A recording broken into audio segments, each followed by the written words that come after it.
বাউকাঠি।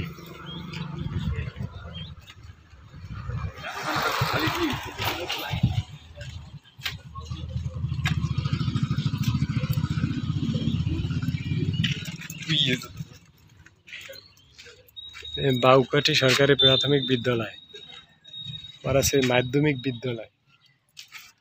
জোহরে নামাজ আদায় করবে ইনশাল্লাহ এই মসজিদে।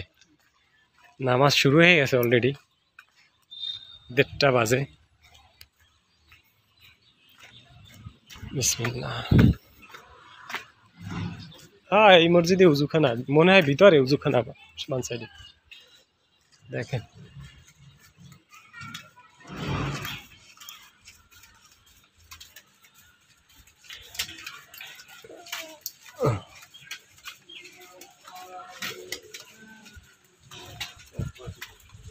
হ্যাঁ, উজুখানার ভিতরে।